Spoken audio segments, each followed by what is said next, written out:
hi. It's a little early for that. Well, thank you very much for being here. This is the 40th year of this show's existence, and this is the finale, so I'm very honored, honestly, to be asked to host it. So thanks, and I'm glad you guys are here. Yeah, it's fine. Anyway, I was born in 1967, and so I grew up in the 70s. So I'm not racist. However, I do have mild racism.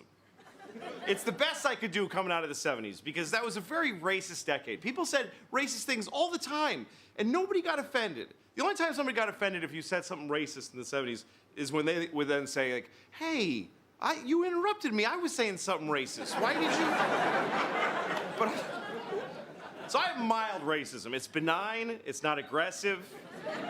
It's not even negative racism. It's mild racism. I'll give you an example, okay? Like, see, like if I go to a pizza place I've never been to before, and it's run by 4 black women, I'll go like, See, it's very mild.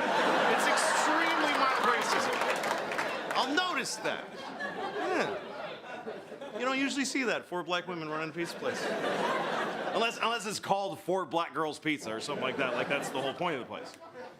It's mild. Here's another example of mild racism. If I say I'm in a hospital and the doctor comes in to treat me and the doctor's from China or India, I'll think, well, good. Good, more of that. Why not?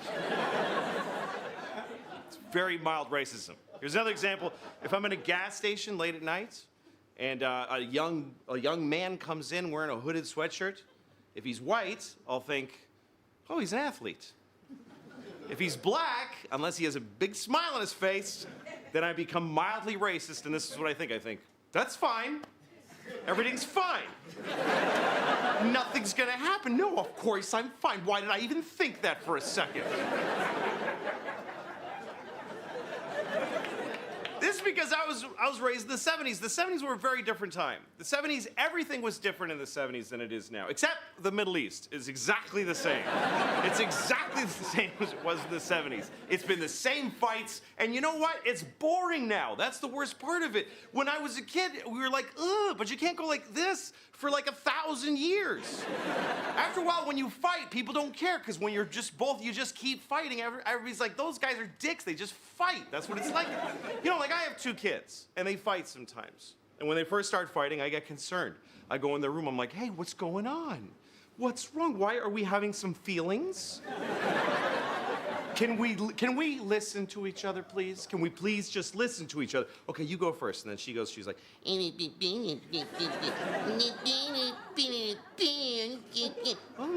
yeah, that sounds hard. Okay, thank you. Okay, now you. Because I like this one a little more, so that's why I make it.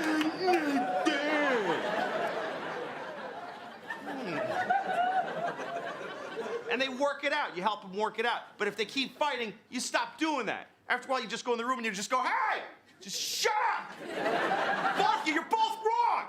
Because you won't stop fighting. You're in a family. There's other people in this family, and you're being a couple of selfish little bitches that won't fix anything. You share a room. We can't afford another room, so just deal with it. Somehow this has to do with Israel and Palestine. I don't know exactly. I don't remember how. It is because my kids are like Israel and Palestine. And I'm like America. The little one's like Palestine because she always gets screwed. She gets the worst deals. She's like, she threw a rock at my face. I'm like, you're fine. Look, you have a great life. You get to take a rock to the face once in a while. You're fine. The older one is like Israel. She comes up to me. She burnt all my dolls. I'm like, look, I can't do anything about it right now. Your sister is crazy. Please don't make me talk to her. I'll work it out, you and me, okay? We'll go out. I'll buy you a really cool missile, and you do whatever you do with it. It's totally up to you. The 70s were very different. In the 70s, there was a child molester that lived in my hometown. And it wasn't a big deal. It wasn't like, we caught a child molester. It was just like, yeah, that's the house where the child molester lives. He lives where, hey, kids, don't be stupid or you'll get molested. Just stay away from the child molester house. I know because he did something to me when I was your age, so just stay away from the child molester house. We really did. We had a town child molester. His name was Jean-Baptiste. It's a true story. And he liked teenage boys. That's when you would find out, because I was a teenage boy. He didn't like me. I felt a little bad. Like, no, not you. It wasn't into me. But he would drive up next to teenage boys and he'd say, hello, would you like to go to McDonald's? And you're like, no. And he's like, why you don't like McDonald's? And then you're trapped, because of course everybody liked McDonald's. It was the 70s. And then I had one friend who used to get in the car. He'd be like, sure, I'll go. And he'd get in the car. He'd go to McDonald's and eat a burger, and then he'd say, see ya, and he'd just take off. And Jean-Baptiste was like, oh, I did not get to have sex with that child. And he foiled again. But he'd always try. Maybe this time. Because child molesters are very tenacious people. They love molesting childs. It's crazy. It's like their favorite thing.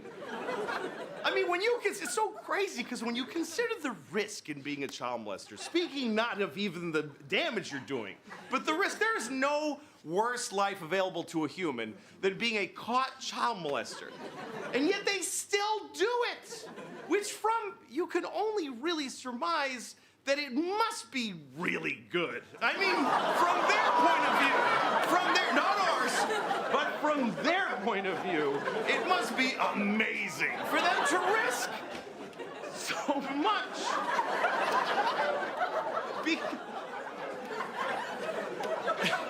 How do you think I feel? It's my last show, probably.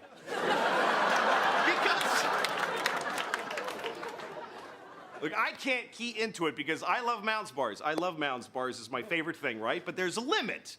I mean, I can't even eat a Mounds bar and do something else at the same time. That's how much I love them. Like, if I'm eating a Mounds bar, I can't read the paper like, I have to just sit there with it in my mouth and go, why is this so good? I love this so much. And because they are delicious. And yet, if somebody said to me, if you eat another Mounds bar, you'll go to jail and everybody will hate you, I would stop eating them. Because they do taste delicious, but they don't taste as good as a young boy does and shouldn't. To a child molester, not to me, not to us, because we're all awesome. All right, we did it. We got through it. We got a great show tonight. Rihanna is here, so stick around and we'll be right back.